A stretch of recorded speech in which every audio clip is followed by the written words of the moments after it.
So we have finished section 149 and 34, which dealt with the vicarious liability. So now we can continue with few of the miscellaneous provisions of the IPC. We will take up the sections of sentencing, fine, and then move on to other important provisions under the IPC, such as offences against the property, general exceptions, attempt, and offences against the human body.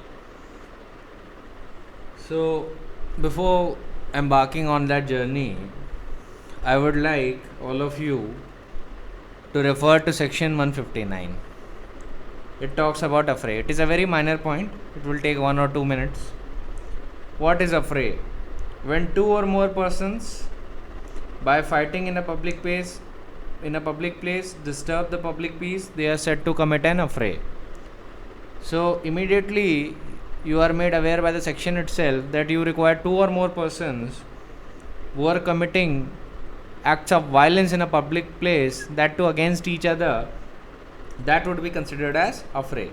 And what is the punishment for committing affray?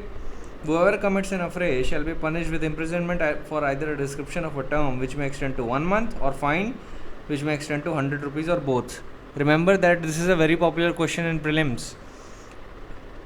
It will often come like this, that please explain how much fine does affray has, 500 rupees, 100 rupees, 200 rupees, or 1000 rupees. So you need to be very aware, it's 100 rupees and the sentence is only of 1 month maximum. Another point that you should remember, that fighting is not an altercation. Altercation is mere verbal exchange of words. Fighting is actually using physical violence. Actually, when two rival factions are coming to blows, let us suppose Mr. A and Mr. B are not only verbally altercating, they are also coming to blows, then in that situation it will be construed that they are fighting. So be very precise. The definition of fighting under law is not the same as that of the layman's definition of fighting, because in layman's terms we can just call a minor altercation as fighting, but not in law. In law, there has to be some element of physical violence or some element of force that is needed to be used. So without force, it cannot be said that a particular person was fighting. So remember, this fighting should take place in a public place. So if two people are fighting within the confines of their private property, that would not amount to affray. If two people are fighting at a public square, that would amount to affray. So that was primarily it. That was relating to affray. And now we can turn back to section 37, 38, and then we'll slowly move on from there, because we have to deal with the sentencing guidelines as well. And after sentencing guidelines, we'll perhaps see what is next important topic in the order of precedence. So we'll immediately turn to section 37. Continuing from where we left off, since we are done with the topic of vicarious liability, section 37 says cooperation by doing one of several acts constituting an offence.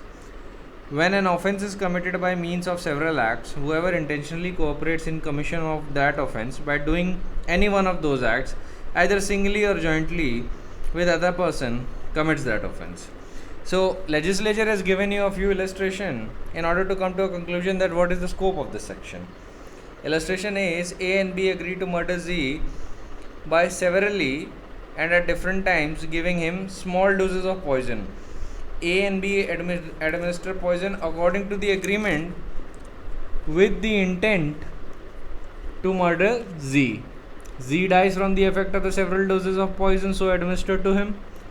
Here, A and B cooperate in the commission of murder, and as each of them does an act by which the death is caused, they are both guilty of offence of murder, though their acts are separate. So even though their acts were separate, combined effect or the cumulative effect of those acts have resulted in death of the deceased, then they'll both be held liable for murder. B says A and B are joint jailers and as such have the charge of Z, a prisoner, or alternatively for 6 hours at a time. A and B, intending to cause Z's death, knowingly cooperate in causing that effect by illegally omitting each during the time of his attendance to furnish Z with food supplies to them for that purpose. Z dies of hunger. Both A and B are guilty of murder of Z. So if the jailer, in their respective turns, omit to supply Z the requisite amount of food that is necessary for Z's survival, and it is a duty of jailer, then they both, if they are cooperating in such an act, they will be held liable for murder together. And last illustration is C. A jailer, has the charge of Z, a prisoner. A, intending to cause Z's death, illegally omits to supply Z with food, in consequence of which Z is much reduced in strength. But the starvation is not sufficient to cause his death. A is dismissed from his office and B succeeds him. B, without collusion or cooperation with A, illegally omits to supply Z with food, knowing that he is likely thereby to cause Z's death. Z dies of hunger. B is guilty of murder, but as A did not cooperate with B, A is only guilty of attempt to commit murder. So you remember in Suresh versus State of UP, the Supreme Court actually called section 34 to 38 as a cognate offense, as one cognate group. And this is the precisely reason that it called so. That in order to have complete understanding of section 34, you need to read all of these sections together in order to come to the conclusion. Now you have seen that the difference between the last illustration and the earlier illustration is only this, that while in the illustration A and B, both offenders have conjointly and in the furtherance of common intention have acted to produce a particular result. Even though the terminology of the illustration doesn't use the terms the common intention, yet we can make out that conjointly acting and cooperating for commission of a common goal can be termed as common intention, even though the legislature in its wisdom has not decided to use those words there. Yet in the last illustration, the liability of one jailer is only for attempt to murder, yet the liability of second jailer is for murder, because the primary difference was that they never acted conjointly. So hence, one cannot be responsible for the acts of the other when there is not a meeting of minds, when they are not acting in a sufficient manner to display that they both want to produce a particular result through their conjoint acts. I think I have sufficiently explained section 38 while I was explaining similar intention, so we need not go into it again and reiterate the entire thing again. So for the sake of time, we'll move on and we'll read section 39, voluntarily. A person is said to cause an effect voluntarily when he causes it by the means he intends to cause it. So the first thing that you mark, which is necessary for voluntarily, it's intention. Second is by means which at the time of employing those means he knew or had reason to believe to likely to cause it. So knowledge and reason to believe. So you know what is the meaning of that particular terminology, because I explained this in my earlier lecture, that how do you have to construe particular words. So knowledge is the definition that has been given in Kesar Singh versus State of Haryana is a very accurate one.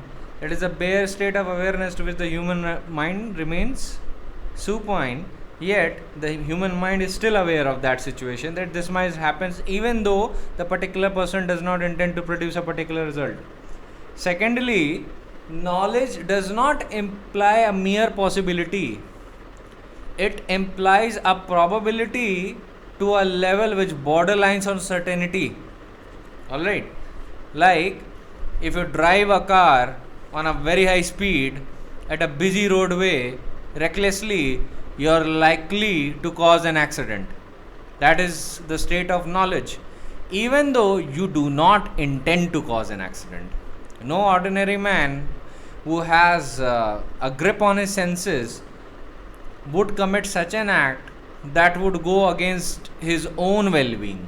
So generally it is not presumed that you intended to cause accident, but it is presumed that your acts, and through the medium of your acts, it can be presumed that you had the knowledge that a particular accident might ensue because of your rash and negligent driving. So this is just one illustration I'm giving. I think I've sufficiently dealt with this topic in my preliminary lectures, so we will not waste much time here. I will just give you an illustration of voluntarily. After the legislature, I'll give you one of my own. So you already need to focus on two things here: intended to cause it, intention, or means a disjunctive, and under the statutory provisions it is not a conjoined condition. ये condition एक साथ होने की ज़रूरत नहीं है, ये अलग अलग भी हो जाएंगी तो चल जाएगा. So by means which at the time of employing those means he knew or had a reason to believe or beliefs based on definite facts. तो इसका एक illustration legislature ने क्या दिया है. A sets fire by night to an inhabited house in a large town for the purpose of facilitating a robbery and thus causes death of a person. Here A may not have intended to cause death and may even be sorry that death has been caused by his act. Yet if he knew that he was likely to cause death, he has caused death voluntarily. तो यहाँ पे legislature, आप ये समझ लीजिए, जब भी आप किसी भी सेक्शन में पढ़ेंगे आपसे टर्म वॉलंटरली या इंटेंशन या रीजन टू बिलीव या नॉलेज, तो आपको पता है कि इन सेक्शंस को इंटरप्रेट कैसे करना है. वॉलंटरली जो एक्ट है वो सिर्फ इससे कंसर्न होता है कि क्या particular provision that a particular provision is imputing liability on a particular person only by the reason that you have done an act with while having your senses, and if that particular act that you have committed have caused an effect that you did not intend, even then you will be held liable.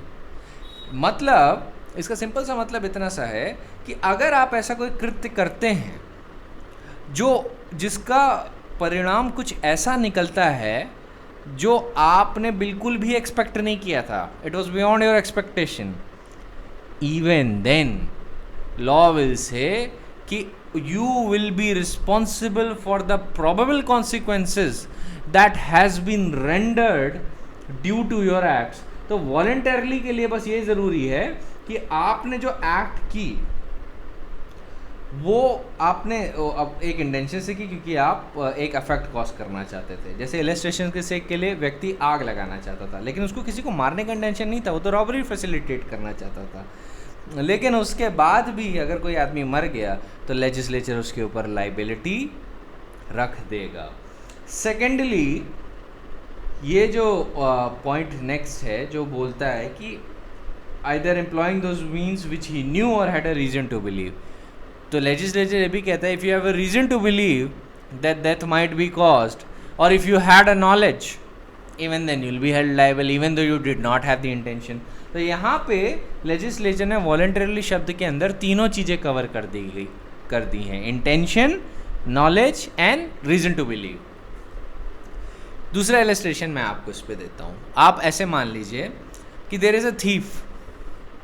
He wants to steal a particular item from you, ठीक है, and he picks up a spot and he thinks that this is a perfect moment, I will steal this diamond ring from you. It turns out that a diamond ring does not actually belong to you, it belongs to someone else. So if, let us suppose, he takes this defense that I never actually intended that I never intended that that I should steal from this other person. I actually intended to steal from you. The thief is saying that I intended to steal from you, but it turns out that by mistake I stole someone's other's property. I stole property of someone else.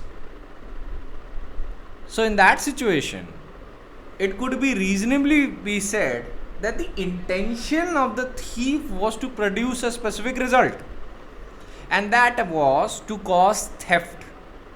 Now this is very immaterial that it turns out that the property belongs to someone else. So that for the purpose of law, it will be immaterial. तो यहाँ पे बस यही देखा जाएगा कि thief ने voluntarily property चुराई, और क्योंकि उसने वॉलंटरली चुराई है, उसने उस इंटेंशन से चुराई थी, तो अब ये मैटर ही नहीं करता कि उसने आपकी प्रॉपर्टी चुराने के बजाय किसी और की चुरा ली गलती से, वो तब भी लायबल होगा थेफ्ट के लिए और उसको उतना ही पनिशमेंट मिलेगा, because what he did was voluntary.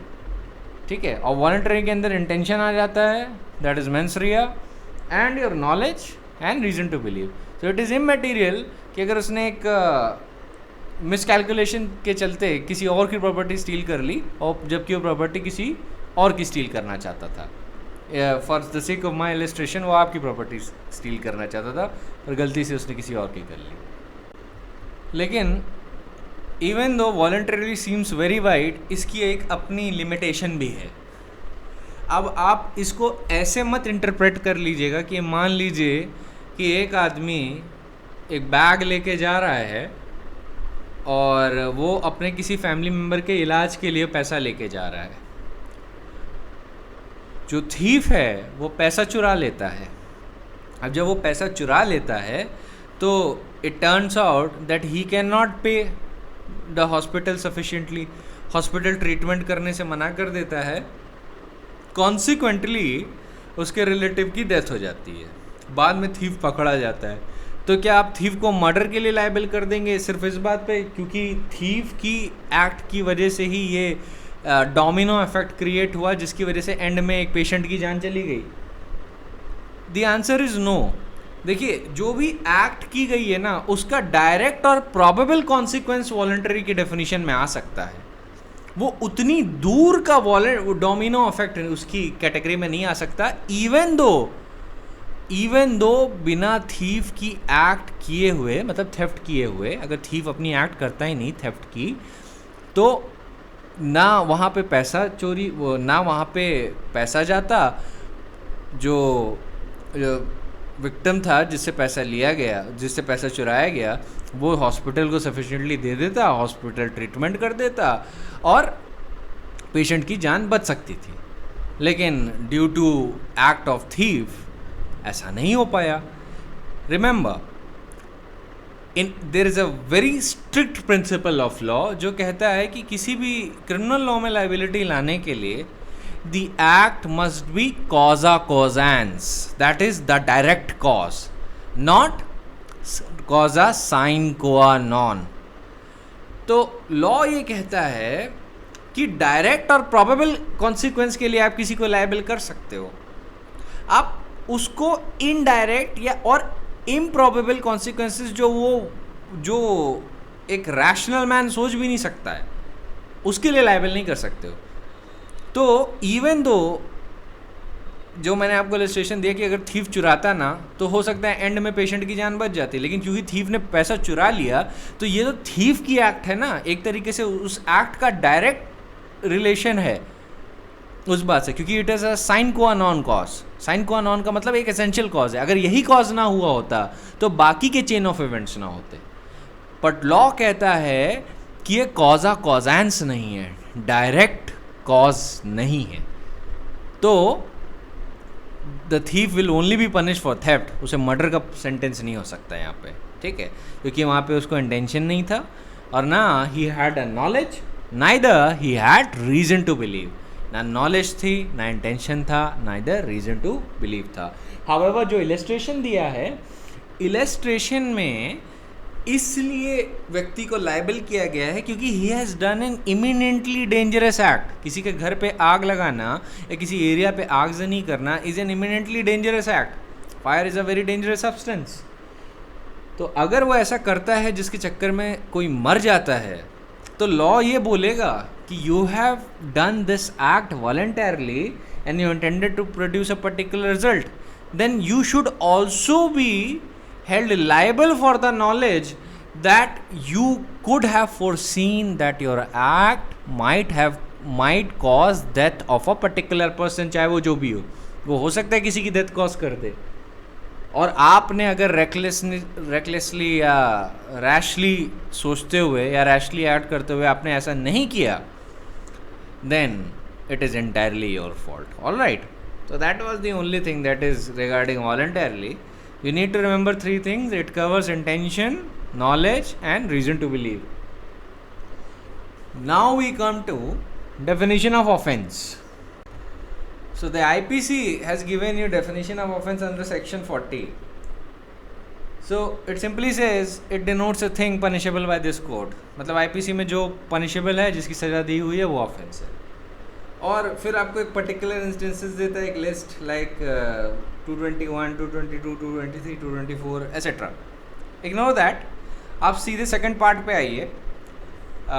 Second part पे एक मेन चीज़ पे जो फोकस करना है आपको, इस बात पे करना है कि the word offence has the same meaning when the thing punishable under special or local law is punishable under such law with imprisonment for a term of 6 months or upwards, whether with or without fine.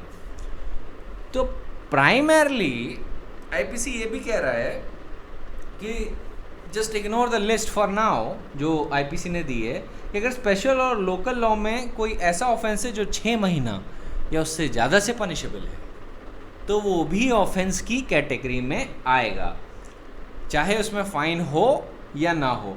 Now what you need to do, you need to mark this period of 6 months because this is a popular prelims question. तो ये जितने भी सवाल अभी आएंगे ना, ये popular prelims question है, ये 1-1, 2-2 नंबर के आते हैं. डील विद देम, क्योंकि इट इज़ ईजी मार्क्स, आराम से हो जाता है अगर पहले ही आपको समझ में आ रहा है तो. Section 41 special law. Special law is applicable to a particular subject, so you need to mark the word particular subject. Section 42 is local law, it is applicable to particular part of India. Section 43 legally bound to do, illegal and legally bound to do. The word illegal is applicable to everything which is an offense or which is prohibited by law. तो या तो offense है under section 40 या it is prohibited by law. Law ने मना किया हो, even though उसने कोई sentence नहीं दिया है. और which furnishes a ground for civil action. And a person is said to be legally bound to do whenever it is illegal for him to omit. तो देखिए, इसमें सिर्फ 2 टर्मिनोलॉजीज आपको मुझे समझाने की ज़रूरत है. एक ये कि ऑफेंस में देखिए सेंटेंस होता है, ठीक है, चाहे विद हो या विदाउट फाइन हो, but what is prohibited by law इसलिए लीगल बोला गया है कि हो सकता है कि लॉ ने सेंटेंस ना दिया हो. लॉ ने सीधे बोला होगा कि particular act is cannot be done in this particular area or throughout pan India. हो सकता है लॉ से प्रोहिबिट करे, लेकिन उसके बाद कोई पेनल कॉन्सिक्वेंस ना दे जो सेंटेंसिंग के लिए ज़रूरी है. लॉ ऐसा कर भी सकता है, वो बहुत इम्प्रैक्टिबल चीज़ होती है पर वो कर सकता है. और तीसरी चीज़ जो इलीगल में आती है वो है which furnishes a ground for civil action. तो मतलब अगर टॉर्टियस एक्शन को हम सोचें तो जैसे अगर आपकी लीगल राइट की इंजरी हुई है और आपकी लीगल राइट की इंजरी उस लेवल की इंजरी मानी जाती है जहाँ पे it is illegal for a person to omit, मतलब जो आपको ड्यूटी वो करता है, it is illegal for him to omit as well. और दूसरा, अगर वो एक ऐसा ग्राउंड बनाता है जिससे आप सिविल कोर्ट जा सकते हैं for the enforcement of your right, तो वो इलीगल की डेफिनेशन में आता है. So this definition is very wide. So ध्यान रखिएगा, offence is smaller in scope, illegal is very very wide in scope. Offence में पेनल कॉन्सिक्वेंसेज होते हैं, इलीगली में पेनल कॉन्सिक्वेंसेज शायद ना हो, नहीं भी हो सकते हैं, होते भी हैं, नहीं भी हो सकते हैं, ऑफेंस में होंगे ही होंगे. और इसमें ground for affording civil action भी आ जाता है. Alright, next is injury. अब इंजरी में क्या क्या चीज़ें आती हैं? Body, mind, reputation, property. Injury को ध्यान में रखिए. डिफ्रॉड की डेफिनेशन में मैंने इसको कवर किया था.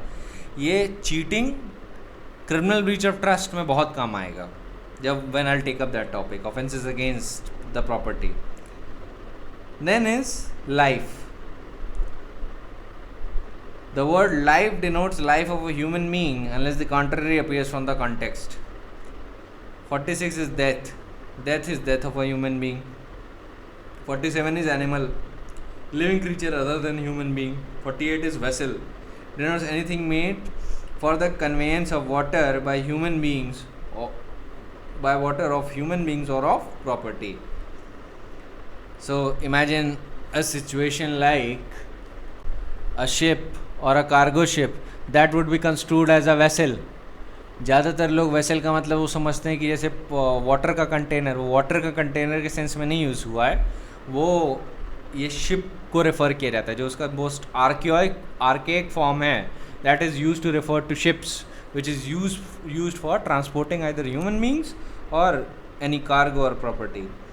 अब सेक्शन 49 कहता है कि आप जो ईयर और मंथ कैलकुलेट करेंगे वो ब्रिटिश कैलेंडर के हिसाब से करेंगे. ऑलराइट,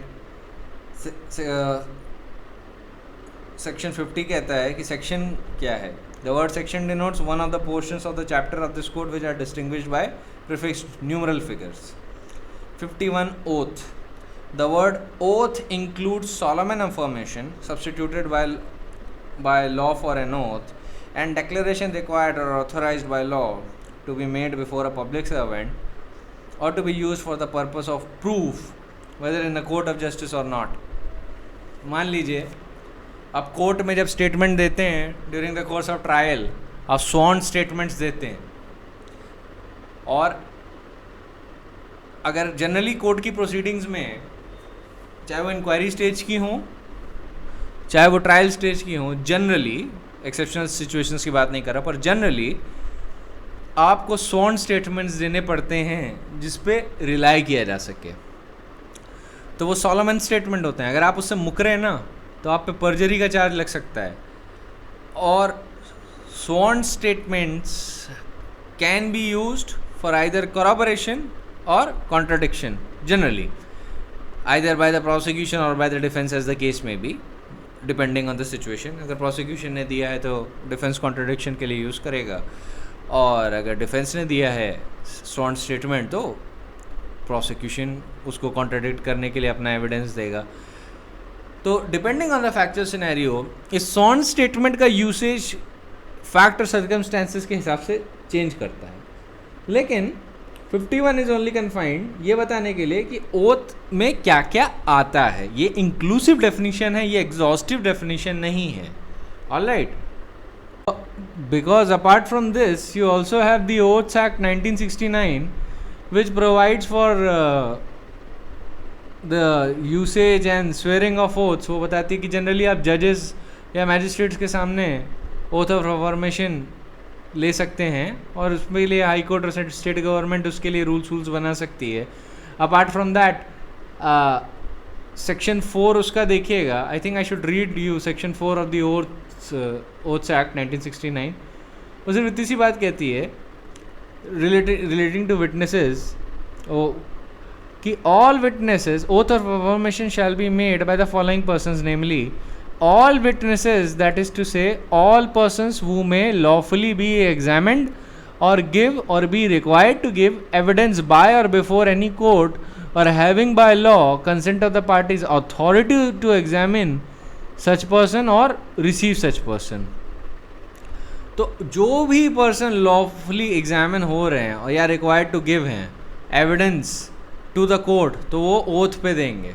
ध्यान रखिएगा, ओथ का violation is an invitation for the prosecution of perjury, so that should be clear. अब सेक्शन 4 में और भी चीज़ें हैं. इंटरप्रेटर्स पे क्या होता है, जूरर्स पे क्या है, और बाकी चीज़ें क्या है.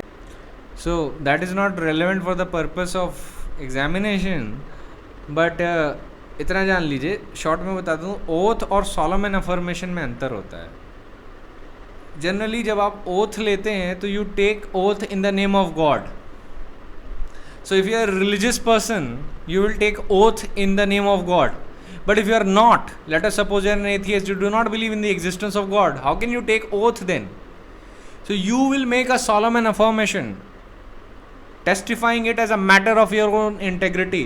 आप solemn affirmation कर सकते हैं. Alright. So यहाँ पे सिचुएशन डिफर करती है. अब ओथ के बहुत सारे फॉर्म्स होते हैं. So we need not go into that because it will take the track of discussion to somewhere else, but just know this that they have some fundamental differences, but effect दोनों का एक होता है. ये this is an academic argument. Practically effect of both of them is the same. If you lie on oath or if you lie on affirmation, you will be rendered liable for perjury. Alright, prosecution for perjury. That is for giving false evidence. Perjury is a technical term for giving false evidence. Now we come to the definition of good faith. ये memorize कर लीजिएगा इसकी definition. Most people make mistake on that, क्योंकि जब general exception से deal करेंगे good faith आएगा ही आएगा और हर बार आएगा. तो ध्यान रखिएगा, good faith में due care and attention होता है, due care और caution नहीं होता. Because ये जो words है ना, due care और caution, ये आपके अकर करते हैं section 80 में. If I remember correctly, in section 80 words जो आते हैं वो हैं proper care और caution, while section 52 that is about good faith, उसमें words आते हैं due care and attention. तो ये बस ध्यान रखिएगा कि जो due care and attention है ये good faith कहलाता है. Proper care and caution is a defense under section 80. उस पर हम आएंगे जनरल एक्सेप्शंस पे डील करने के लिए, बट जस्ट मेमोराइज दिस, ये ड्यू केयर एंड अटेंशन. तो due care is that care जो एक रीजनेबल मैन लेता है इन गिवन द सर्कमस्टेंसेस. ठीक है, तो एक रीजनेबल और prudent man given the special circumstances और ऑर्डिनरी सर्कमस्टेंसेस जिस हिसाब से केयर लेगा वो ड्यू केयर कहलाएगी. और अटेंशन भी कैसा होगा, वो रीजनेबल मैन का होगा.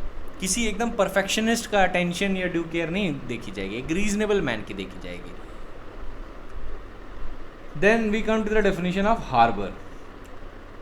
Accept in the section 157 and section 130 in the case of which harbour is given by husband और wife of the person harbored. The word harbor includes supplying a person shelter, food, money, clothes, arms, ammunition, means of conveyance or assistance, or assisting a person by any means, whether by the same kind or those enumerated in this section or not, to evade apprehension. इसमें जो keyword है ना वो है evade apprehension. Merely by supplying any person money, food, arms, ammunition, a person does not become liable. वो तब liable होगा harbouring के लिए under 52A when he has been supplying all this in order to assist such a person to evade apprehension by lawful authorities. तो evade apprehension जो है ना ये कीवर्ड है इसका पूरा एकदम जो लास्ट में आता है. बाकी तब तो इंस्टेंसेस लेजिस्लेशन ने दिए हैं इसके अंदर क्या क्या आता है. अच्छा, हस्बैंड एंड वाइफ क्यों एक्सक्लूडेड है? देखिए, लॉ जो है वो सैंक्टिटी ऑफ मैरिज के फेवर में बहुत रहता है और वो ये सोचता है कि अगर मैरिज के अंदर ही, चाहे वो क्रिमिनल की ही मैरिज क्यों ना हो, कि अगर मैरिज के अंदर ही प्राइवेसी नहीं मेंटेन हो सकती है तो फिर बाहर कैसे मेंटेन होगी. तो वहाँ की सैंक्टिटी को हमेशा मेंटेन रखना चाहता है. अगर एक हस्बैंड आके वाइफ को बोल दे कि मैंने मर्डर किया है तो the wife can not be compelled to tell the court that he has confessed for murder. Wife को आप कंपेल नहीं करा सकते because it's the sanctity and the solace of marriage that the law is trying to protect. That is why husband and wife को exclude रखा है. Law ने कहा कि हम अदर मीन से पता कर लेंगे, इस तरीके से पता करने की कोई ज़रूरत नहीं है. So coming back to the point, harbour का जो मेन एसेंस है that is to evade apprehension. जब आप किसी को शेल्टर, फूड या ड्रिंक प्रोवाइड करते हैं या आर्म्स और एम्यूनिशन प्रोवाइड करते हैं इस इंटेंशन से कि वो इवेट कर ले एप्रीहेंशन को, तब वो हार्बरिंग कहलाता है. और depending under the situation under the IPC, harbouring में अलग अलग पनिशमेंट, जैसे harbouring penalty for harbouring robber and डकैत 216 ए में दी गई है। अब उसके लिए जो पनिशमेंट है वो 7 साल हो सकता है। और अलग अलग सेक्शन में हार्बरिंग का सिचुएशन पे अलग अलग तरीका का पनिशमेंट है। तो इसका एक इलस्ट्रेशन देता हूँ। मान लीजिए there is a person known as A, उसने मर्डर किया है बहुत भयानक किसी का, तो वो पुलिस से भाग रहा है। अभी ये नेशनल न्यूज़ भी नहीं है, ना आपकी इन्फॉर्मेशन में है कि ऐसा कुछ हुआ है। अचानक वो आपके घर आ जाता है, वो कहता है कि अरे भाई बहुत टाइम हो गया, बहुत दिन से मिले नहीं, तो सोचा तुमसे मिलता चलूँ। आपको लगा यार आपका कोई पुराना दोस्त है, मेहमान है, कि चलो इसको थोड़े दिन रख लेते हैं। वो कहता है कि मुझे कुछ दिन आपके यहाँ रहना है, हम आपको पहले से ही जानते हैं, आप भी कहते हो हाँ यार मैं तुमको तो बहुत टाइम से जानता हूँ, तो ठीक है रह लो 1-2 दिन, क्या दिक्कत है। तुम्हारा दोस्त एकदम, आपका दोस्त जो है एकदम ढंग से रहता है, एकदम तमीज़ से तहज़ीब से सारा अपना काम करता है, आप उसे खाना खिलाते हो। उसके बाद वो कहता है कि भाई मुझे दिल्ली से कश्मीर जाने के लिए टैक्सी कहाँ से मिलेगी। आप कहते हो कि आप ऐसा कर लो कि कश्मीरी गेट चले जाओ, वहाँ पे बस बुक कर लो या किसी टैक्सी में बैठ जाना। वो कहता है कि आप मुझे कुछ पैसे उधार दे सकते हो। आप कहते हो ठीक है ले लीजिए, आप 5,000 दे देते हैं आप, कि क्या कहे पुराना दोस्त है, बहुत दिन बाद मिला है। बाद में पुलिस उनको ढूंढते आती है, उनका कॉल टावर देखते हैं और आपके घर पे पहुंचती है ना। यू हैव नो आइडिया कि वो कोई ग्रेव क्राइम करके आया है। तो अगर पुलिस आपको प्रोसिक्यूट इस बात पे करना चाहती है that you have harboured a murder and you are an accomplice, तो the entire prosecution will fail against you. पूरा का पूरा प्रोसिक्यूशन का case will fail the moment you prove that you had no knowledge that he had committed such acts, क्योंकि you lack the requisite mens rea जो harbouring के लिए essential है, that is to supply all this means with the intention that you want such offender to evade apprehension। आप अगर ये दिखा देते हैं कि आपको नहीं पता था कि वो ऐसा अपराध करके आया है, और आपने शेल्टर, फूड, ड्रिंक और पैसा तो एक कॉमन इंडियन हॉस्पिटैलिटी के चलते दिया, क्योंकि ये तो कोई भी एक हॉस्पिटेबल मैन करेगा in a given situation. Let us suppose you come to my house and you say कि सर ऐसा ऐसा है, आप मुझे कुछ पैसे की ज़रूरत है, क्या आप दे सकते हो। I will say okay that's not a big deal, मैं दे देता हूँ, supposing it's a reasonable amount. So ये कॉमन हॉस्पिटैलिटी की बात होती है।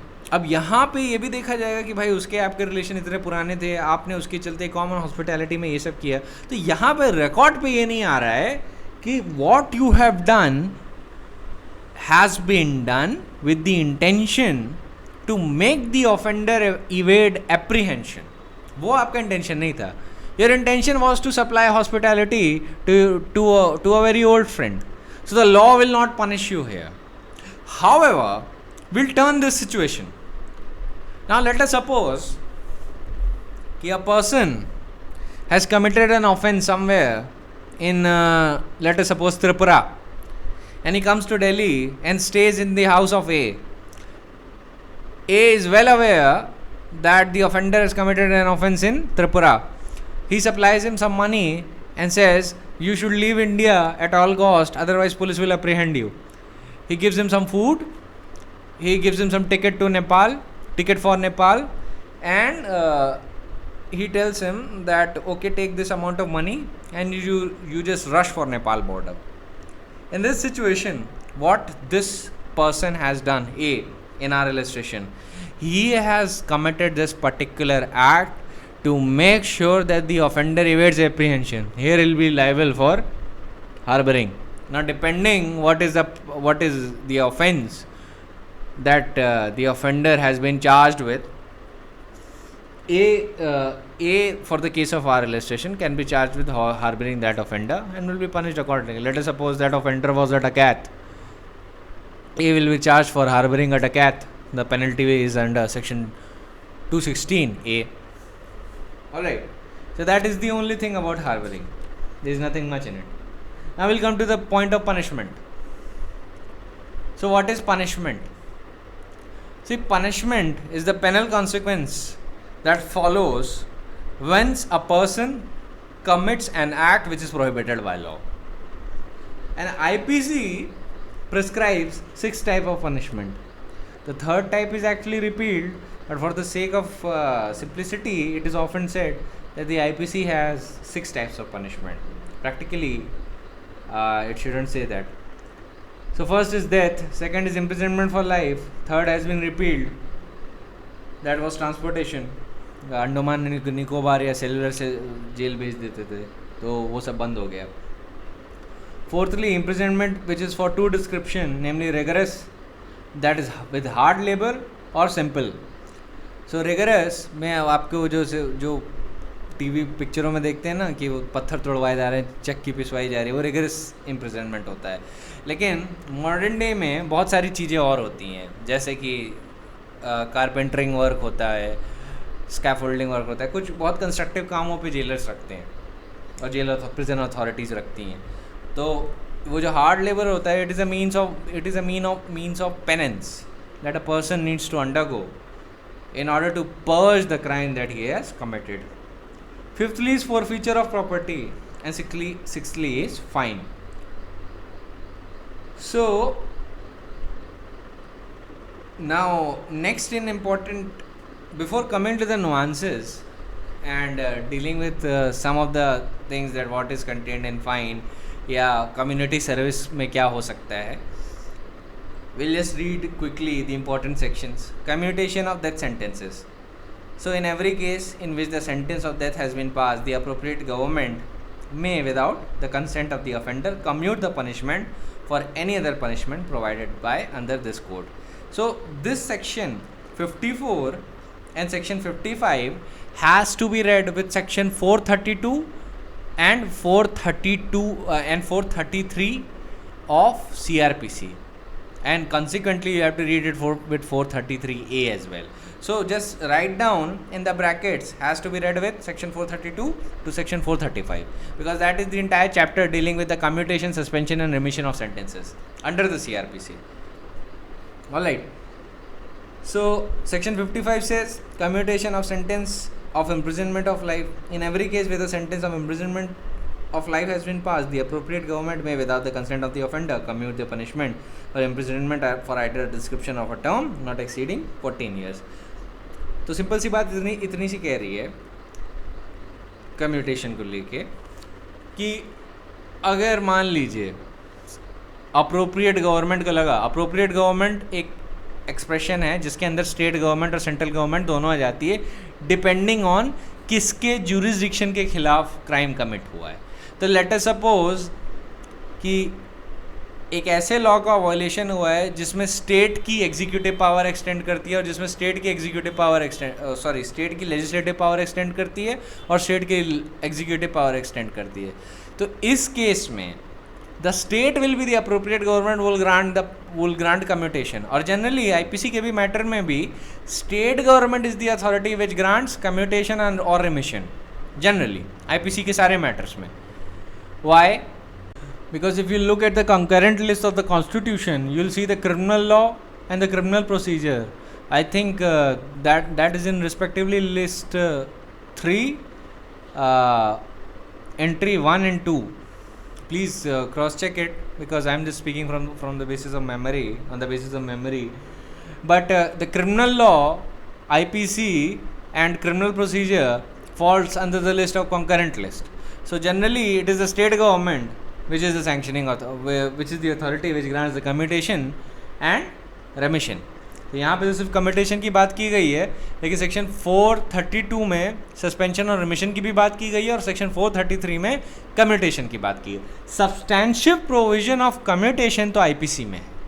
ऑलराइट, यहाँ पे सब्सटैंशिव प्रोविजन ऑफ कम्यूटेशन आईपीसी में है. और भी गवर्नमेंट्स के पास क्या कहते हैं कॉन्स्टिट्यूशनल पावर्स होती हैं जो वो एक्सरसाइज करते हैं under the constitution. That is under article 72 of the constitution of India and article 161 of the constitution of India, which are the powers of the president and the governor respectively regarding commutation, remission, pardon, etc. लेकिन इन दोनों में काफ़ी difference होता है। Constitutional powers को statutory schemes govern नहीं करती हैं, लेकिन जो स्टैट्यूट्स में जो पावर्स हैं वो गवर्न होती हैं जनरल रूल्स से, जो प्रेजेंट मैनुअल में फ्रेम हो सकते हैं, प्रिजन रूल्स में फ्रेम हो सकते हैं, और 432 से लेके 433 में फ्रेम हो सकते हैं। लेकिन जो कॉन्स्टिट्यूशनल पावर्स हैं उनमें उनमें ये सारी इनहिबिशन नहीं है, वो बहुत वाइड पावर्स हैं। ध्यान रखिएगा, जब हम प्रेसिडेंट के सेटिस्फैक्शन की बात करते हैं ना, तो that is actually the satisfaction of its council of ministers.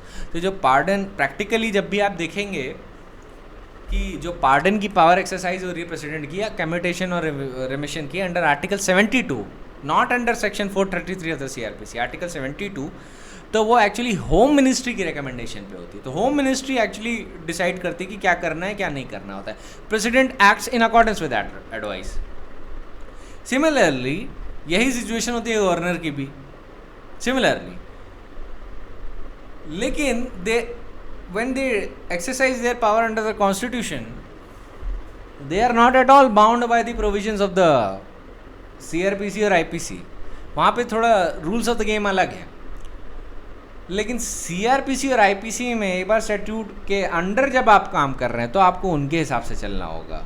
Alright, वहाँ पे जो आपके जो एक्सरसाइज करने के रूल्स हैं, वो पावर, वो एकदम अलग होते हैं। तो ध्यान रखिएगा, ये सेक्शन और section 432 to 435 of the CRPC bind नहीं करते हैं गवर्नमेंट्स की constitutional powers. Remember, a statutory provision does not govern a constitutional provision, कभी भी। Alright, it is the Constitution which governs the statutory provision, not the other way around. इसलिए so all the people who are from IPC batch, for them this information is irrelevant for now, because when will come to Constitution and CRPC, you will be knowing that in great detail, but it is a preliminary summary of the law of commutation कि ये कैसे कैसे interlink होता है। अब ये जो section है ये लिंक हो रहा है सेक्शन 433 और 432 ऑफ द CRPC से। सिमिलरली इसका एक कॉन्स्टिट्यूशनल लिंक भी होता है under article 72 and 161। That is it for you to know, and that is sufficient to be quoted in exam. अगर आपको बेयर एक्ट की ही नॉलेज है, बेयर एक्ट की ही knowledge is sufficient for that purpose. लेकिन इसके कुछ नुआंसेस होते हैं जो स्पेसिफिक टॉपिक वाइज डील करने होते हैं, कि जब हम उस टॉपिक पे आएंगे will deal with it accordingly. वो IPC का टॉपिक नहीं है। Alright, that discussion does not belong in the realm of IPC, that discussion belongs in the realm of the CRPC। So appropriate government की definition दी गई है 55A में। In case of sentence is a sentence of death or is an offence against the law relating to a matter to which the executive power of the union extends, central government. In the cases where whether the sentence of death or not is for an offence against which the law relating to the matter with the executive power of state extends, the government of the state within which the offender is sentenced। So primarily you can understand it कि जहाँ पे जिसके legislative domain, जिसके executive domain में एक offence fall होता है, मान लीजिए एक्साइज एक्ट है बिहार की। अब बिहार की एक्साइज एक्ट के खिलाफ अगर ऑफेंस हुआ है तो कम्यूटेशन जो देगा वो बिहार की स्टेट गवर्नमेंट दे सकती है। लेकिन अगर मान लीजिए सिर्फ डेथ सेंटेंस है किसी भी ऑफेंस, मान लीजिए IPC में, प्रेसिडेंट भी दे सकते हैं if he wants to. State government चाहे तो कम्यूट कर सकती है if it wants to. Similarly अगर मान लीजिए कोई ऐसा ऑफेंस हुआ है जिसको CBI ने इन्वेस्टिगेट किया है, उस केस में कम्यूटेशन करने वाली अथॉरिटी सेंट्रल गवर्नमेंट होगी। ऑलराइट, अगर CBI ने इन्वेस्टिगेट किया है कोई offence, it will be the central government which is empowered to commute it. और अगर स्टेट गवर्नमेंट को कम्यूट भी करना है तो उसे सेंटर से एक बार सर्टिफिकेट ले लेना होता है कि उसके पास कोई ऑब्जेक्शन तो नहीं है, उसकी परमिशन और कंसेंट लेनी ज़रूरी है। क्योंकि जहाँ पे भी डैमेज, लॉस, डिस्ट्रक्शन सेंटर को होता है या कोई ऐसा ऑफेंस जो सेंटर ने इन्वेस्टिगेट करा है, तो वहाँ पे आपको सेंटर की परमिशन लेनी पड़ती है if you want to commute it. Alright, that is the minor summary. इसमें ज़्यादा कुछ समझने को नहीं अभी के लिए। CRPC में काफ़ी कुछ समझने को है इसमें। अब सेक्शन 57 में आता है fraction of the term of punishment. ना दिस इज़ वेरी इंटरेस्टिंग।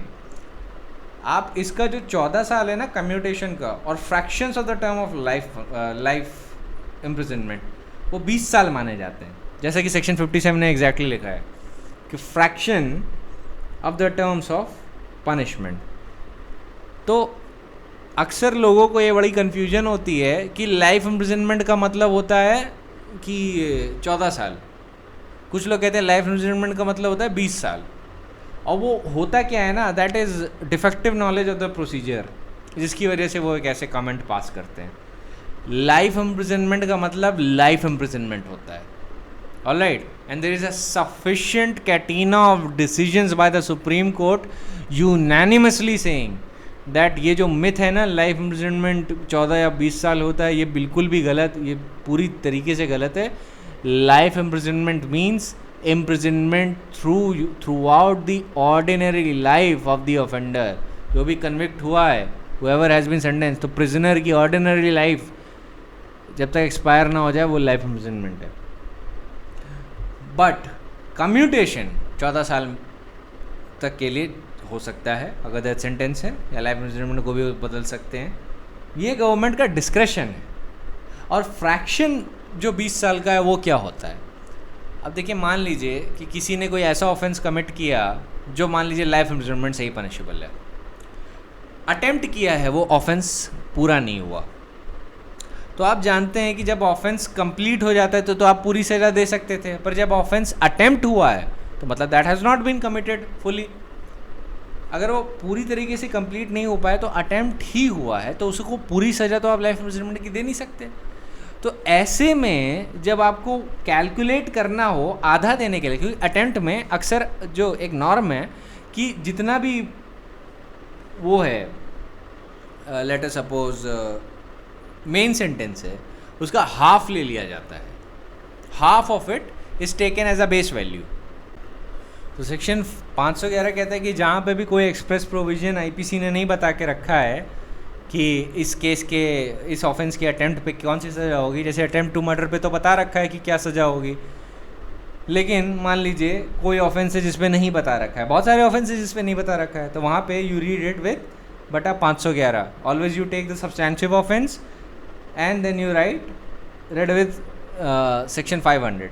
तो उसमें क्या होता है, उसमें जो मेन सेंटेंस है उसका जो लॉन्गेस्ट पीरियड देखा जाता है उसका आधा कैलकुलेट किया जाता है। मान लीजिए लॉन्गेस्ट पीरियड 10 साल से पनिशेबल है, ऐसे रॉबरी का लॉन्गेस्ट पीरियड नहीं, लेकिन रॉबरी का भी अटेम्प्ट दिया गया है, सो वहाँ पे भी एग्जाम्पल फेल हो जाता है। Let me give you a proper example.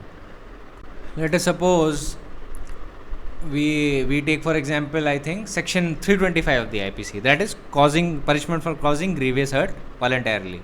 तो उसमें मैक्सिमम 7 साल दिया गया है। तो जब हम कोई ऐसा सब्सटेंशियल सेंटेंस लेते हैं जिसके अटेम्प्ट की सज़ा अलग से नहीं दी गई है, तो हम क्या करेंगे, अगर उसका मान लीजिए सिर्फ अटेम्प्ट हुआ है, somebody has attempted to cause grievous hurt पर grievous hurt कर नहीं पाया, only attempt, so what do we do in that situation? We read it with section 511। साहब सेक्शन 511 कहता है जो मैक्सिमम सेंटेंस दे रहा है लॉ उस ऑफेंस का, उसका आधा कैलकुलेट कर लीजिए। तो आपके लिए बहुत आसान है, 7 साल को आधा कर लेना, आप आगे कंक्लूजन पे 3.5 साल, इस 3.5 years। बट अगर लाइफ इम्प्रिजनमेंट है तब आप उसका आधा कैसे करेंगे? How will you count half of it? अब आपको थोड़ी ना पता है कि कौन सा आदमी कितने साल जिएगा और उसकी लाइफ एक्सपेक्टेंसी क्या है। So what would you do in that situation? उस सिचुएशन में आईपीसी का सेक्शन 57 बहुत काम आता है। वो कहता है कि अगर लाइफ इम्प्रिजनमेंट कहीं दिया गया है और आपको उसका फ्रैक्शन कैलकुलेट करना है तो कैलकुलेटेड एज 20 years। तो अगर मान लीजिए कोई भी सब्सटेंसिव ऑफेंस ऐसा अटेम्प्ट किया गया है जो लाइफ इम्प्रिजनमेंट से पनिशेबल है पर वो पूरा नहीं हो पाया, इट्स जस्ट एन अटेम्प्ट, तो ऐसे केस में यू विल से कि लाइफ इम्प्रिजनमेंट से तो मैक्सिमम पनिशेबल है, लेकिन आप उसको 20 साल की सज़ा दे सकते हैं तब, alright, because you read section 57 there. 57 आपको उस केसेस में गाइडेंस के लिए है जहाँ पे सेंटेंस में लाइफ इम्प्रिजनमेंट दिया गया है पर आपको ये नहीं समझ में आ रहा कि आप उसका फ्रैक्शन कैसे करें या आप उसका हाफ कैसे कैलकुलेट करें। तो आईपीसी ने आपके लिए सिचुएशन क्लियर कर दी है कि आप उसे 20 साल कैलकुलेट कर लें, ऑलराइट। नाउ मैं बस आपको एक केस बता देता हूँ जिससे आपको ये बात क्लियर हो जाए, and you can also quote it to anyone who argues with you on this point कि life imprisonment is for 14 years और फॉर 20 ईयर्स, क्योंकि मैं अक्सर देखता हूँ लोग आर्ग्यू तो करते हैं पर साइट नहीं कर पाते अपने सोर्सेज, क्योंकि आर्ग्यूमेंट का बेस होना चाहिए हमेशा. So in Lakshman Naskar versus state of waste Bengal also, and in Gopal Vinayak Godse versus state of Maharashtra जो 1961 का है, और लक्ष्मण नस्कर रिपोर्ट हुआ था ईयर 2000 में. कोर्ट ने यूनैनिमसली बोला है कि imprisonment for life means imprisonment for whole of the remaining period of the convict's person's natural life. A convict undergoing such sentence may earn remission of his part of sentence under prison rules, but such remission in absence of an order of an appropriate government remitting the entire balance of his sentence under this section does not entitle the convict to be released automatically before the full life term is served. तो court कह रही है कि आप remission earn कर सकते हैं अगर गवर्नमेंट के या प्रिजन रूल्स में आप एंटाइटल हो गए और गवर्नमेंट को ठीक लगा देना तो, लेकिन आप ऑटोमेटिकली नहीं रिलीज हो जाएंगे उस एक्सपायरी ऑफ 14 या 20 ईयर्स एज वेल. और उसमें कि कई प्रिजन रूल्स ऐसे हैं इंडिया में जो जनरली ये ऑब्जर्व करते हैं कि imprisonment of life is to be equated with a definite period of 20 years. Court कहता है इवन देन अक्यूज्ड के पास कोई इंडिफिजिबल राइट नहीं आ जाता कि उसको अनकंडीशनली रिलीज किया जाना चाहिए after the expiry of 20 years. वो 20 ईयर्स का मतलब बस ये है कि you may be entitled to a remission. Government कहते हैं कि नहीं, he has suffered imprisonment for a sufficiently long period of time, his conduct in jail was very good, so we think that it is fit to remit him on provided that he follows a particular condition. तो condition आपसे कुछ करवाती है कि आपको हमेशा मान लीजिए इस एरिया में रहना होगा, आप किसी दूसरे ऑफेंस में नहीं फंसोगे, एसेट्रा एसेट्रा, बहुत सारी कंडीशन होती हैं उस बॉन्ड में. तो वो कंडीशन का वायलेशन हो तो रिमिशन रिवोक भी हो सकता है, या कम्यूटेशन जो उसने किया है वो रिवोक भी हो सकता है अगर आपने उस कंडीशन का वायलेशन किया. बट अगर मान लीजिए लाइफ इम्प्रिजनमेंट सिर्फ 20 ईयर्स का होता तो अनकंडीशनल रिलीज करना पड़ता उसको. आप उस पर कोई कंडीशन नहीं लगा सकते, क्योंकि अगर लाइफ इम्प्रिजनमेंट का मतलब ही 20 साल है तो फिर उसको एक्स्ट्रा कंडीशन किस बात की फॉलो करनी है. उसने तो अपना क्राइम पर्च कर दिया ना, उसने तो अपने क्राइम का पश्चाताप कर लिया. He has sufficiently suffered the imprisonment which was provided under law, then why should he succumb to additional conditions? The answer is that life imprisonment is not at all the period of 20 years. Life imprisonment is period for imprisonment of a convict's natural ordinary life. वो अपनी ज़िंदगी भर में जितना भी जीता है वो पूरा लाइफ इम्प्रिजनमेंट कहलाता है. गवर्नमेंट रिमिशन या कम्यूटेशन एंड में दे दे वो अलग बात है. So never have this doubt कि लाइफ इम्प्रिजनमेंट का मतलब 20 साल या 14 साल होता है. Gopal Vinayak Godse versus state of Maharashtra में बात क्लियर हो चुकी है, रीइटरेट हुई है Laxman Naskar versus state of waste Bengal में. तो supreme court has clarified this confusion long ago, और अभी फिर रीइटरेट कर लिया जिससे किसी को भी कन्फ्यूजन ना हो. So always remember that.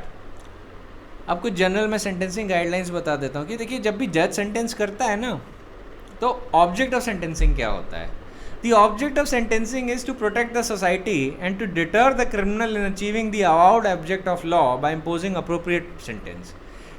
तो जब कोर्ट सेंटेंस करता है तो उससे सोसाइटी की एक्सपेक्टेशन होती है कि जिस लॉ का वॉयलेशन किया है उसके लिए उसे सफिशिएंट सज़ा मिले, और ये भी एक्सपेक्टेड होता है कोर्ट से that the court will operate the sentencing system so as to impose such sentence which reflects the conscience of the society, and the sentencing process has to be stern where it should be. Imposition of sentences without considering its effect of social order in many cases may be in reality a futile exercise. The social impact of the crime, especially where it relates to offences against women or it involves the offences such as dacoity, kidnapping, misappropriation of public money, corruption, treason, murder, or offences involving moral turpitude or moral delinquency, which have a greater impact on the social order and public interest, it cannot be lost sight of and per se require exemplary treatment. Any liberal attitude by imposing meager sentences or taking too sympathetic view merely on the account of lapse of time in respect of such offences will be result-wise counterproductive in the long run and against the societal interest, which needs to be cared for and strengthened by the string of deterrence inbuilt in the sentencing system. तो ध्यान रखिएगा, जहाँ पे भी court social order को ignore करके sentence देता है, इनफैक्ट वहाँ पे रिजल्ट डिज़ास्ट्रस होता है. एक कहावत है बहुत पुरानी इन इंग्लैंड में, it is only the criminals who have the जजेस for it is only criminals who have sympathy for lenient जजेस.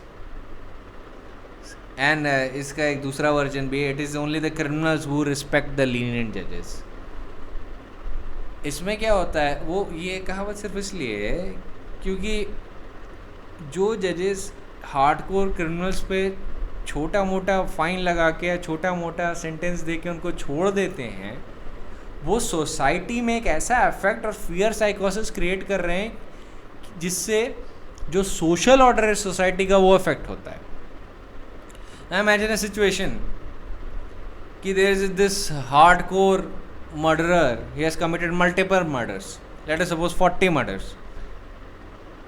Court says that on a given condition, I don't think these were murders, they were culpable homicide. And then he starts dwelling upon his ivory tower thoughts of philosophy and higher realms of mind and higher intellectualism, bereft of any common practical logic. And he tries to think that no, maybe this man is lost, he should be given an opportunity to redeem himself. I give him a sentence of 20 years. Really? A man who has committed 40 murders should be just given 20 years? Shouldn't he be hanged? वहाँ पे ये आपको देखना चाहिए कि ये सारी जो चीज़ें जो कोर्ट्स करते हैं, अगर मान ली लीनिएंट सेंटेंस देते हैं तो उससे सोशल ऑर्डर इफेक्ट होता है. एक हार्डकोर रेपिस्ट को अगर मान लीजिए कोर्ट कहते हैं ठीक है 1 साल की सज़ा दे दो, छोड़ दो, तो सोसाइटी में क्या इफेक्ट जाएगा कि judiciary is promoting such kinds of incidences. अगर कोई करप्शन करता है लार्ज स्केल, मान लीजिए late us suppose large scale money laundering scheme में फंसा हुआ है, let us suppose is also a public officer, कोई पॉलिटिशियन है या कोई IAS ऑफिसर है या कोई पब्लिक सर्वेंट है, and he indulges into corruption. तो ऐसी सिचुएशन में अगर मान लीजिए जज सिर्फ इतना सा कहता है कि okay he has been convicted for corruption, so what we do is reduce his sentence to let us suppose 2 months, 2 महीने की सजा देते हैं. इससे मैसेज क्या जाएगा सोसाइटी में? मैसेज ये जाएगा कि करप्शन के क्राइम को बढ़ावा मिल रहा है और आप करप्शन करो, हज़ारों करोड़ों के मालिक बन जाओ, एंड में 2 महीने की सज़ा काटनी पड़ेगी, आप काट लीजिएगा, फिर बाहर निकल के अपना एंजॉय करिए. अगर पकड़े गए तो भाई तो पकड़े ही जाना बहुत मुश्किल है. तो ऐसी सिचुएशन में एक बात का ध्यान रखिएगा कि जजेस जब सेंटेंस कर रहे होते हैं, and you all will be, when you will become जजेस, you should remember that the sentence that you are giving and the sentence that you think fit to impose on a particular person, उसका impact उस convict पे ही नहीं होता है, उसका impact पूरे social order, पूरी कंट्री पे होता है कि which kind of message the जज wants to impart in the society. तो सोशल ऑर्डर को ध्यान में रखना चाहिए. And remember, these laws are there to regulate the behavior of the human conduct, so the sociological order must never be lost sight of by a concerned honorable judge. You can never forget about the sociological order, you can never forget about the impact that a particular sentence the impact that a particular sentence has on a society. You should be very aware of that. आपको हमेशा उसका ध्यान रखना चाहिए. Overly sympathize नहीं होना है criminal के साथ. You should be even minded, alright, with even आपको even minded रहना है और आपको अपना कूल भी नहीं खोना. ये भी नहीं करना है कि किसी ने छोटी सी गलती कर दी तो आपने उसके लिए मैक्सिमम दे दी, लेकिन ये भी नहीं करना है कि अगर किसी ने सिवियर या ग्रेव अपराध किया है तो आप उसको जरा सी सज़ा दे के छोड़ दें. You can not do that. So always remember, while sentencing a person, you need to have even mindedness, that we technically called equanimity. All right. Furthermore, never forget the sociological effect of sentencing policy. That is very important for judges to know. अगर आप properly sentence नहीं करेंगे criminals को, then the society will be motivated to take law into its own hands, and then you'll have vigilantism, where the mob or a person itself will think that I must take law in my hand because justice will not be afforded to me through the judicial process. All right, you can never allow such kind of thinking to such kind of message to go in the society. You can never allow such kind of thinking to prevail. So always remember the sociological effect is there. And why do you think Supreme Court has said that? Supreme Court has said that primarily because it has noticed a trend before the high courts, primarily, that what they were doing was just giving a lenient sentence to every criminal. They were, I don't know what they were referring or what material they were referring to, but they took an overly sympathetic view towards criminal. And this is why I say that while deciding the sentence, you cannot allow your brain to be hijacked by those philosophies which have no practical consideration. Now let us suppose some person is very much inspired by Gandhian philosophy. He might think that every person deserves second chances. Yes, second chances every person deserves, but not at my cost, not at the cost of society. And people say that ahimsa paramo dharma. See, entire shloka is ahimsa paramo dharma, but dharma hinsa tatevcha. Alright, so the verse of the Mahabharata says that the non-violence is the highest duty. Non-violence is the highest duty. But in given circumstances, violence for duty can become imminent. For dharma, there are certain situations that violence needs to be inflicted. Like let us suppose an army man is on the border. Can he say ahimsa paramo dharma? No, he has to fight. So in that situation, violence in certain situations can be necessary and can be rendered because of the conduct of righteousness, that a person has to indulge in violence. तो इसीलिए जो philosophies जो practical application नहीं रखती हैं, that should be abandoned. Generally ये judges में बहुत देखा गया है, especially in the case of high court judges, what they do, and I don't want to cast any aspersions on them, but it has been noticed that generally the judges are very sympathetic towards some kinds of criminals. They take a lenient view. I don't know what motivates them or what philosophy motivates them, but generally they are very sympathetic towards the criminals, and they avoid and they forget about the sociological effect. तभी supreme Court ने ये बात बोली थी कि sociological effect आप नहीं भूल सकते, इसकी वजह से बहुत ज़्यादा फॉल आउट होगा और एक सोशल ऑर्डर में डिस्टर्बेंस आएगा. Supreme Court then said, the court will be failing in its duty if appropriate punishment is not awarded for a crime which has been committed not only against the individual victim but also against the society to which the criminal victim belongs. The punishment to be awarded for a crime must not be irrelevant, but it should conform to and be consistent with the atrocity and the brutality with which the crime has been perpetrated. The enormity of the crime warranting public abhorrence, and it should respond to the society's cry for justice against the criminal. जो आप सुनते हैं ना, public conscience test, social conscience test, judicial conscience test, ये सब sentencing policy हैं. अगर जैसे निर्भया केस हुआ था, that was such an horrendous act of brutality those 4 people committed on a poor girl, that deserved death penalty. अब इसमें आप देखे होंगे कितने ग्रुप्स आ गए जो कह रहे थे नहीं ऐसा नहीं होना चाहिए. Then they were quoting Gandhian philosophy, they were quoting several other philosophies, they were talking about Sweden, that look how they have abolished death penalty, they were quoting reports of Amnesty International. But is it practical? Is it practical? Has the victim has to suffer everything? No. The rights of the victim has to be balanced with the rights of the criminals or the rights of the convicts. both right has to be balanced. We cannot have a situation where one right is heavier than the other. All right, because we live in a country which is governed by a rule of law, and in a country governed by a rule of law, there has to be equality in the cases where there is equality of circumstances.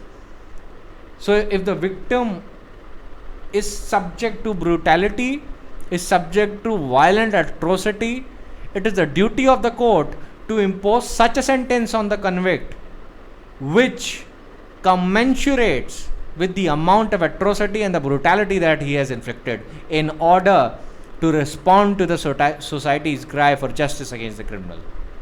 This law has been quoted in the case of Bikram Dorji versus State of West Bengal. It was decided on 20th April 2009.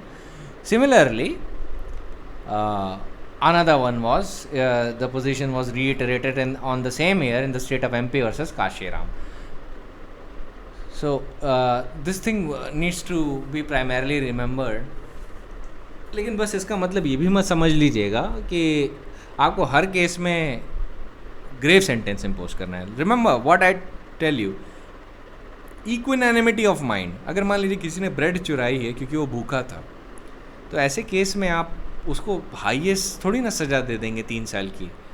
आप उसको देंगे सज़ा, आप मतलब इसमें proper course of conduct क्या होना चाहिए कि आप उसे कन्विक्ट तो करेंगे, क्योंकि लॉ कभी एक्सक्यूजेस नहीं देखता. लॉ ये कहेगा कि आपने ब्रेड चुराई, भूखे रहने के लिए चुराई, doesn't matter, you will B convicted. But sentence का एक सोशियोलॉजिकल पर्पस होता है, तो आप सेंटेंस उसको नहीं देंगे, आप उसको प्रोबेशन का बेनिफिट दे दीजिए. आप उसको कहेंगे कि मैं आपको कोई सज़ा नहीं दूंगी, या मैं आपको एडमोनिशन करके छोड़ रहा हूँ या छोड़ रही हूँ. एडमोनिशन मतलब डांट की छोड़ना. ये भी ऑप्शन आपके पास अवेलेबल है under section 360 of the IPC and under the provision of 360 CRPC and under probation of offenders act. ये ऑप्शंस आपके पास अवेलेबल है कि डांट के छोड़ दिया, प्रोबेशन का बेनिफिट दे दिया. लेकिन ये अलग से सर्कमस्टेंसेस थे जो उसके फेवर में थे. तो ध्यान रखिए, इक्विनैनिमिटी, पोजीशन समझिए, किस सर्कमस्टेंस में क्राइम हुआ उसको समझिए, और उसके हिसाब से सेंटेंस देना होता है. सेंटेंस कभी भी आप वेंजेंस या रिवेंज लेने के लिए नहीं करते. आप सेंटेंस जब भी देते हैं, आप जो क्राइम हुआ है, जिस मैनर में कमिट हुआ है, उसको क्या कहते हैं, उसी के बराबर आप सेंटेंस देते हैं. अगर मान लीजिए कोई ड्रग ट्रैफिकर है, वो इज़ अ ड्रग माफिया, आप उसको सिविल सेंटेंस देंगे. बट कोई ड्रग एडिक्ट है, he himself is a victim of that system, तो ऐसे में आप उसे लीनियंट सेंटेंस देंगे, क्योंकि उसको इनकार्सरेट करके कुछ नहीं अचीव होगा. तो ये भी एक चीज़ें होती हैं. एक नया ट्रेंड है which is to be noted, that is the trend of ordering community service for avoiding jail sentence. तो जनरली कोर्ट्स में क्या होता है कि आपको पनिशमेंट दिया जाता है which is incarceration in jail, या फाइन होता है, या फॉर फ्यूचर, या जैसा भी लिखा हुआ है आपका सेक्शन 53 ऑफ दी IPC में जो तरह के पनिशमेंट दिए हैं, उन्हीं के अंदर होना होता है. एक कम्युनिटी सर्विस का भी ऑप्शन सुप्रीम कोर्ट ने दिया था in state police station Lodhi colony, New Delhi versus Sanjeev Nanda में. It was decided on 3rd of August 2012. यहाँ पे कोर्ट ने बोला था, generally the policy of the court which the court adopts while avoiding the sentence, the punishment must be appropriate and proportional to the gravity of the crime. यही policy होती है कि it should be appropriate and proportional to the gravity of crime. Law demands that the offender should be adequately be punished for the crime so that it can deter the offender and other person from committing similar offenses.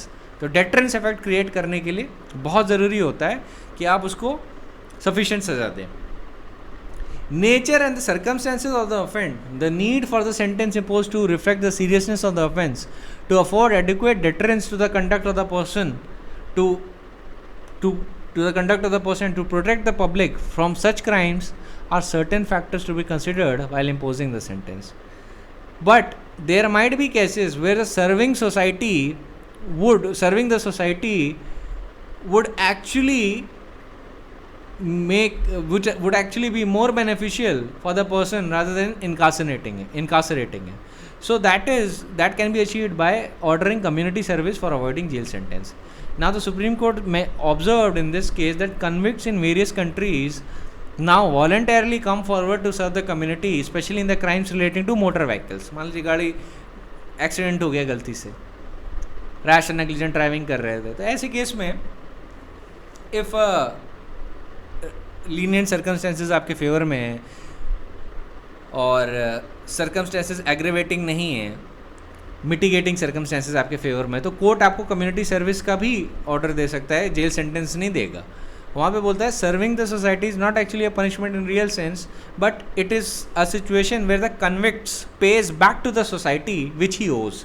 Conduct of the convict will not only be appreciated by the community, it will also give a lot of solace to him, especially in the case where because of one action or inaction human lives has been lost. तो accident के चक्कर में अगर कोई मर गया, इस case में यही हुआ था बाय द वे कि आदमी फॉरेन कंट्री से आए थे, गाड़ी क्रैश हो गई, कुछ लोग मर गए ड्यू टू नेग्लिजेंस. कोर्ट ने पाया कि ड्यू टू दिस कोई सफिशिएंट पर्पस तो सर्व होने नहीं वाला, वहाँ पे उसको इनकासरेट रख के भी कुछ नहीं अचीव हो रहा है, तो उन्होंने बोला कि कम्युनिटी सर्विस, इन्हीं लोगों ने अप्लाई किया था, अपेलेंट्स ने अप्लाई किया था कि हम कम्युनिटी सर्विस करना चाहते हैं. कोर्ट ने कहा ठीक है, आप कम्युनिटी सर्विस करिए. इससे कम्युनिटी सर्विस और कंपनसेशन का बहुत सारा ऑर्डर दिया था इसमें. तो कोर्ट ने बोला था आप कम्युनिटी सर्विस करिए, सोसाइटी को सर्व करिए, और सोसाइटी को सर्व करने के बाद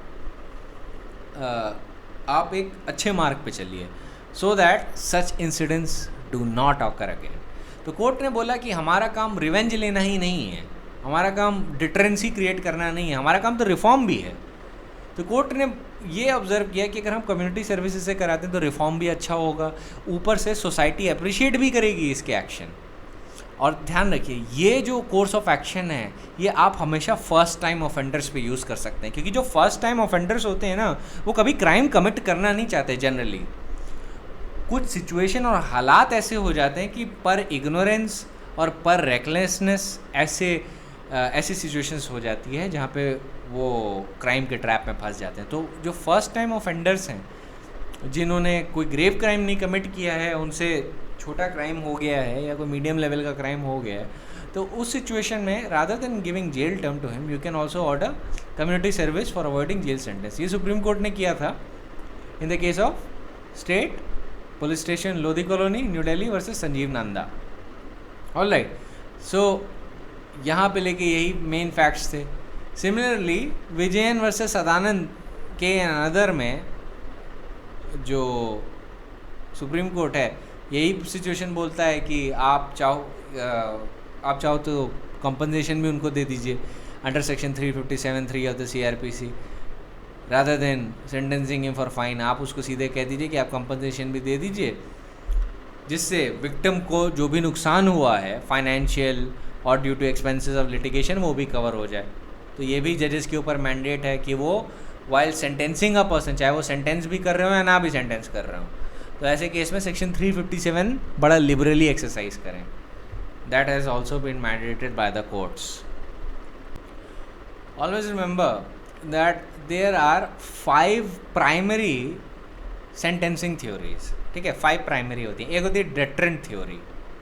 डेटरेंट थ्योरी होती है कि आप एक ऐसा सेंटेंस किसी ऑफेंडर पे इम्पोज करते हैं जो ना सिर्फ उसको डिटर करे कि वो दोबारा ऐसा काम ना करे, बल्कि उन लोगों को भी डिटर करे जो ऐसा क्राइम करने के लिए सोच रहे हैं. तो मान लीजिए अगर किसी ने बहुत ही ग्रेव ऑफेंस किया है, लेट अस सपोज मर्डर किया है बहुत ही ब्रूटल फैशन में, तो डेटरेंट थ्योरी आपको कहती है कि आप इसको आप इसको फांसी की सज़ा दो.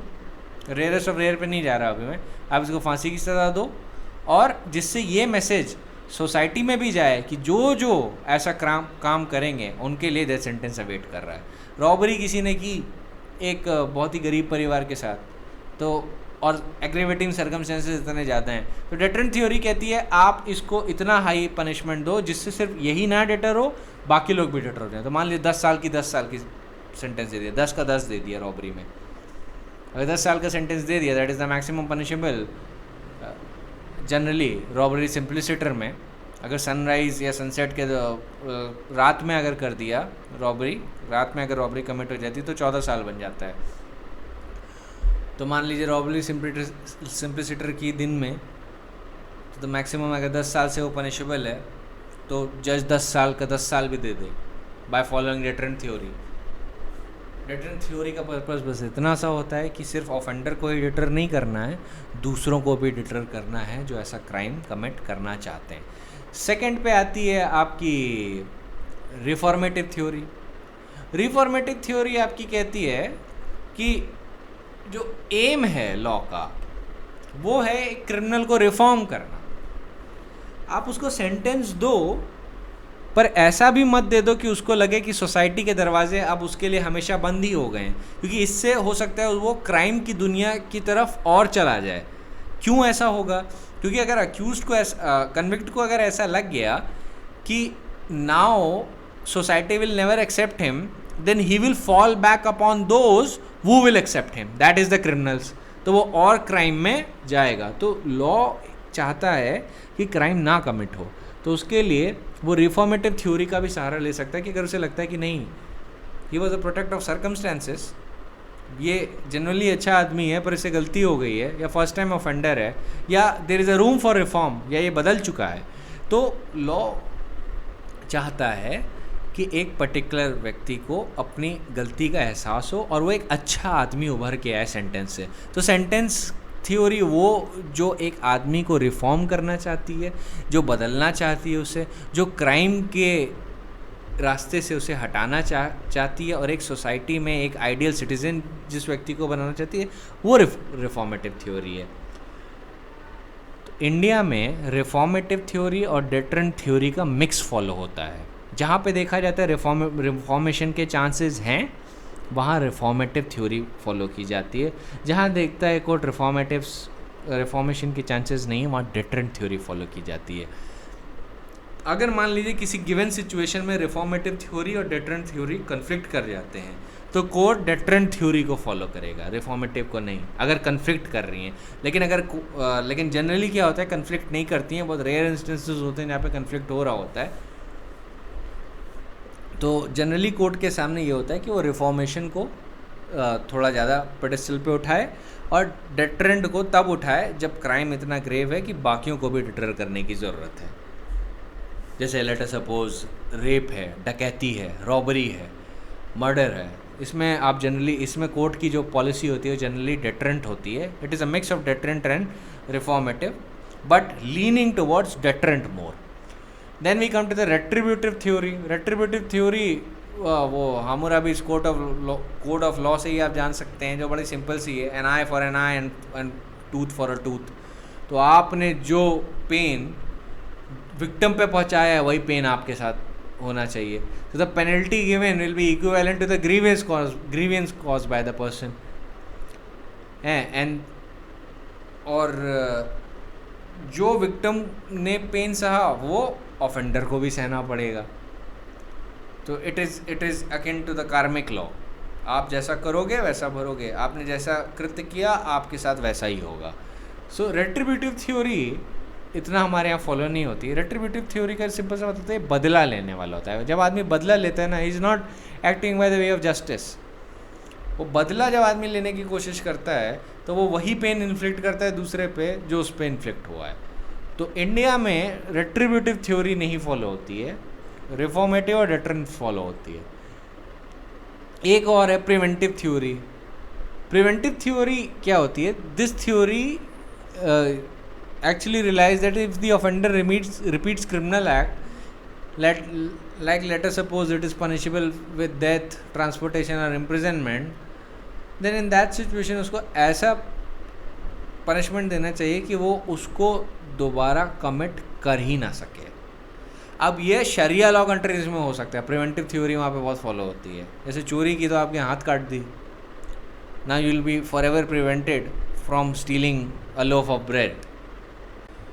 But always construe that this is an extreme example that I am giving. Imprisonment भी preventive theory में आता है, और आपका death, suspension, forfeiture, वो सारी चीज़ें preventive theory में आते हैं। तो preventive theory और जो आपका deterrent theory है वो दोनों एक ही सर्कल में फॉल करते हैं, with the preventive theory being the larger circle. अच्छा, प्रिवेंटिव, तो फिर आप ये सोच रहे होंगे कि अगर फॉरफीचर, डेथ पनिशमेंट और जो हैंडीकैप पनिशमेंट है वो जो इंडिया में नहीं होता, इंटरनेशनली होता है, specially in the middle eastern countries, तो वो प्रिवेंटिव थ्योरी में आती हैं। तो डेटरेंस और प्रिवेंटिव में क्या अंतर है? तो देखिए, डेटरेंस का ऑब्जेक्टिव क्या होता है कि सिर्फ मुझे ऑफेंडर को ही डिटर नहीं करना है, मुझे सोसाइटी में उन लोगों को भी डिटर करना है by the means of this sentence जो ये क्राइम कमिट करने की सोच रहे हैं, जो ये पर्टिकुलर क्राइम कमिट करने की सोच रहे हैं। पर प्रिवेंटिव जो है ना, वो ऑफेंडर सेंट्रिक होती है कि जिस ऑफेंडर ने वो काम किया है वो उसी तक सेंट्रिक, वो उसी पे ध्यान देगी। वो डेटरेंट और इन सब चीज़ों के बारे में नहीं सोचती। वो ये नहीं सोचती कि सोसाइटी में क्या होना है क्या नहीं होना चाहिए। वो बस इतना सोचती है, ये थ्योरी बस इतना सोचती है कि जिस व्यक्ति ने क्राइम कमिट किया है, how can I prevent him from committing that crime. तो मेथड क्या है? इम्प्रिजनमेंट है, फॉरफीचर है, डेथ पेनल्टी है। अब इंटरनेशनल, अगर आप मिडिल ईस्टर्न कंट्रीज़ में जाएंगे तो वहाँ पे आपके एम्प्यूटेशंस भी आ जाते हैं, हाथ काट देना भी आ जाता है। हम जो इम्प्रिजनमेंट का फॉर्म प्राइमरीली यूज़ करते हैं और डेथ के लिए हम जुडिशियल हैंगिंग यूज़ करते हैं। वो है प्रिवेंटिव थ्योरी में जो पर्सन सेंट्रिक है, but we use primarily deterrent theory. हम सिर्फ प्रिवेंटिव थ्योरी पे ध्यान नहीं देते। All right, so whenever the question comes that which theory do we follow, you will not choose the preventive theory, you will choose the deterrent theory. All right, so the next, I think I've already done with the reformative theory and preventive theory, retributive theory, deterrent, and yes, there is one more left. That is expiatory theory. ये ancient Hindu law में काफ़ी use होती थी, and this punishment in this theory is based on morals. तो वहाँ पे according to this theory, if a person wants to repent for his crime, if let us suppose a person wants to repent for any kind of crime that he has committed, then he must purge himself of the sin. उस पाप का पश्चाताप करना पड़ेगा जो उसने किया है। That is what the expiatory theory is all about. It is primarily based on morals. It is primarily based on repentance, and if he performs the purge and if he performs the penance, then he must be forgiven.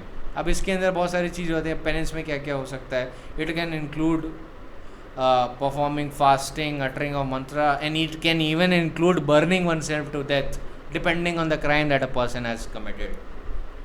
तो इसके लिए तो आपको न्याय शास्त्र और धर्मशास्त्र पढ़ने पड़ेंगे तो कम कि किस क्राइम पे क्या होता है। वो एंशिएंट इंडिया का पार्ट है, not relevant to your exam.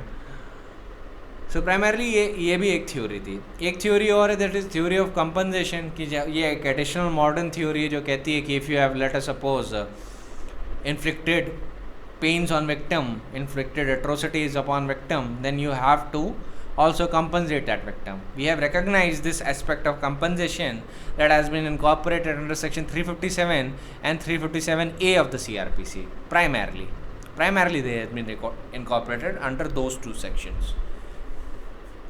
तो these were the primary hints जो sentencing theory और उससे डील करते हैं। तो देखिए, sentencing की थ्योरी का सवाल आता नहीं है कभी। All right, it is not a very big topic या it is not a very nuance topic. आप इसमें इतना ही जानने की ज़रूरत होती है। और अगर क्वेश्चन आ भी गया गलती से, जो 5-6 साल में एक बार आता है, then you know that what you need to right.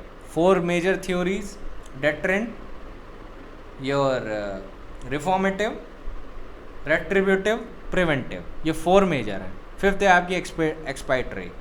All right, so always remember, India follows a mix of deterrent and reformative, often tilting towards reformative unless the crime is so grave that a message needs to be sent to the society. In that situation we tilt towards deterrent. all right, तो एक fixed caste नहीं है जिसके अंदर सब कुछ बैठा है। we have not compartmentalized our sentencing policy. we see it on the case to case basis. first offender है, बहुत बड़ा क्राइम नहीं किया, was a victim of circumstances, in those situations, reformative theory. Even in the case of murder, if it has been seen that the person had too many mitigating circumstances in his favor, let us suppose a husband finds his wife cheating on him all the time. Due to that, he develops the rage and a murderous intent. After a month, he decides to murder his wife, and he does so. This is not a grave and sudden provocation, so he will not get the benefit of culpable homicide. He will be liable under murder. In that situation, the court may think that, let us suppose this man now suddenly realizes that he has committed a grave act, then he shouldn't have done that. He should have rather act as a civilized person and should have divorced that wife in particular, rather than actually committing an offense of murder. In that situation, if the court realizes that there were zero aggravating circumstances and there were too many mitigating circumstances in this case, then the court may be inclined to give him the benefit of a reformative theory. The court will always impose lenient sentence on that person. The court will say, oh, all right, we will not inflict the maximum on you, we will inflict the minimum on you and give you a chance to redeem yourself and reform yourself. But let us suppose a person is a dreaded terrorist. He commits an act which causes death of everyone. Let us suppose a large number of people, let us suppose 200 to 400. In that situation, the court will say that even if you show a desire for reform, the damage that you have inflicted upon the society is too grave to be forgiven. In this situation, the court will act for deterrent theory and afford a person a sentence of death. So this was a law school level discussion regarding your sentencing theory.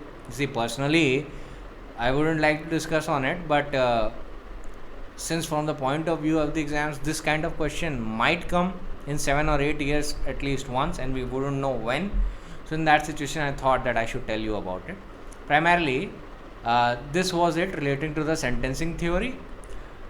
In the next lecture, we'll deal with the fines and what is the difference between a penalty and a fine, and also we will also deal with those positions where the Supreme Court many a times have given a sentence for 20 years and said that no remission shall be given till the person who are we sentencing undergoes a period of 20 years. Till then no remission can be granted to him. So can the courts do that, and under what circumstances, and why does the court do that especially in the cases where a person has been sentenced to life imprisonment? So in that situation, we'll deal with next time. Alright, that is it for today.